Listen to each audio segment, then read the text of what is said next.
the streets up. Yeah. PushBack, the voice of pissed off America. The streets up. Okay. Come on. Bringing you raw, real, and unfiltered commentary. Yeah. Come on. The streets up. Okay. Come on. Okay.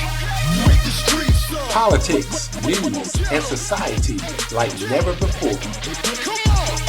The streets up. Yeah. Yeah. Okay.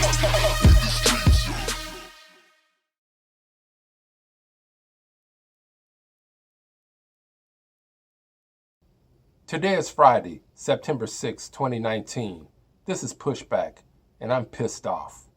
We got a lot of shit to be pissed off at today, and a lot of shit to push back on, and particularly politicians, the Democratic politicians, and their plans to pass more laws to take away your guns, to restrict you, to control you.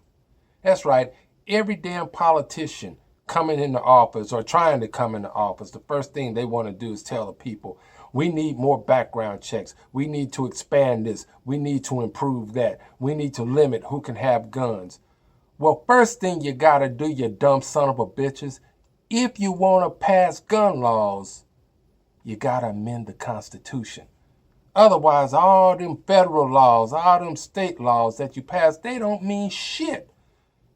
See, because the Constitution protects you. The Constitution gives you the right, and I'm not talking about the Second Amendment. I'm talking about Article 1, Section 9, Clause 3, you dumb motherfuckers. That's called no bill of attainder or ex post facto law shall be passed. Do you know what attainder means?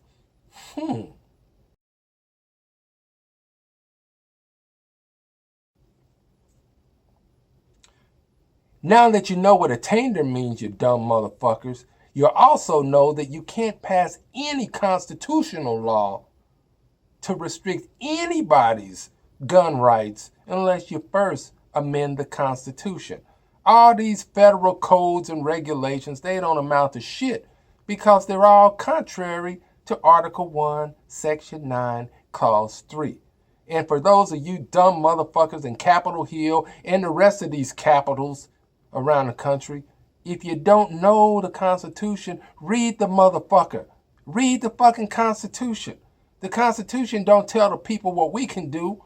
Our Constitution tell you motherfuckers what we're allowing you to do. And you trying to do shit to get around what we told you can't do. That dog just don't hunt. So next time, before you get on your soapbox and tell the general public how many laws you want to pass, read the Constitution.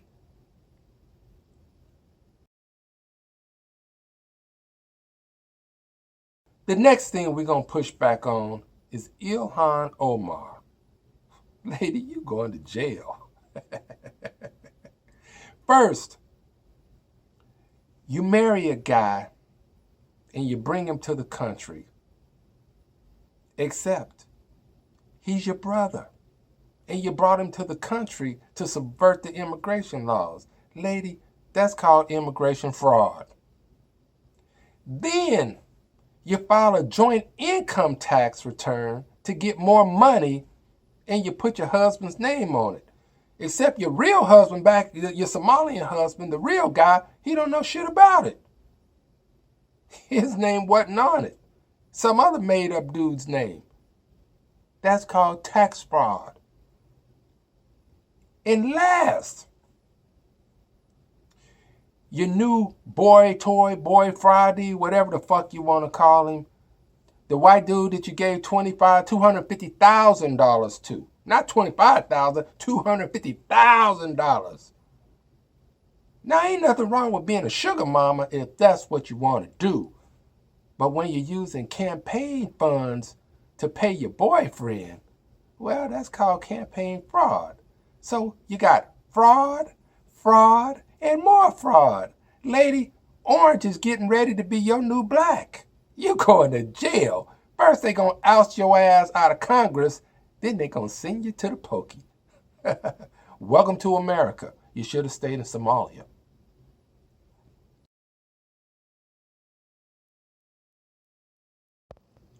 Now, the last thing that we're going to push back on is the death of Jeffrey Epstein.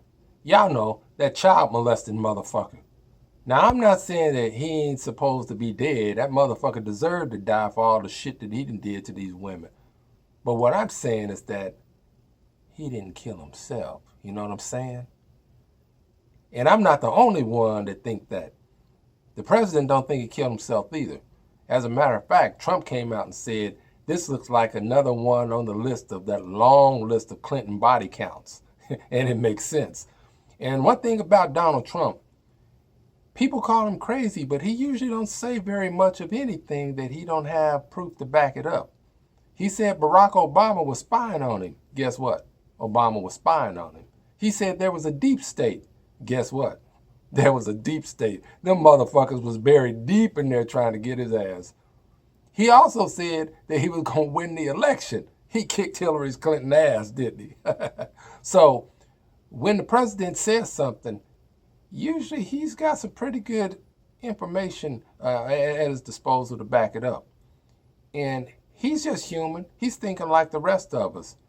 The Clintons got a lot of motherfucking bodies, you know, under they thumb. They done killed more motherfuckers than Pretty Boy Floyd, John Dillinger, Babyface Nelson, and Bonnie and Clyde put together. These some dangerous motherfuckers. Their ass need to be locked up too. But getting back to Epstein. About a month before this motherfucker was killed, he goes to the Bureau of Prisons. These motherfuckers that's supposed to be safeguarding him, got him in custody, and he said, hey, somebody trying to kill me. They blew the shit off. You think they would take it serious. And guess what? About 2 weeks later, the motherfucker's dead. I guess that means somebody was actually trying to kill him. Well, now, you got to ask yourself, who would do something like that? All you got to do is ask 3 questions, and you're going to find the answers. First, who had immediate access to a federal prison in controlled housing, away from the general public? The Bureau of Prison staff. Then ask yourself this, among the Bureau of Prison staff, who had access to the video equipment? And this ain't the videotape kind of shit that you put into your VCR. No, this is all digital shit. You need a password or passcode to get in there and alter shit, erase shit, edit shit, do anything. You need a passcode to do it. So, who had access to him? And then who had access to the video equipment to erase all the evidence? And last, who in the Bureau of Prisons had the authority to set the suicide narrative after they killed him? You know, they called the local coroner and the cops, hey, we got a death here at the Bureau of Prisons here in New York, and it looks like the guy committed suicide. Who started that shit? Because that set the narrative. You ask yourself this and find out who had the access to 1, him, 2, the videos, and 3, to set the stage to cover the shit up, and you find out who got paid real handsomely to kill Jeffrey Epstein. It ain't that simple. Or excuse me, it's not that difficult. It's real simple to know who was behind it. You left too many breadcrumbs, you dumb bastards. Anyways, join us again next week where we're going to be pushing back on something else, something totally different, but you can believe this. Whatever we push back on is because some motherfuckers need to be pushed back on. Until then, I'm pissed off. Ciao.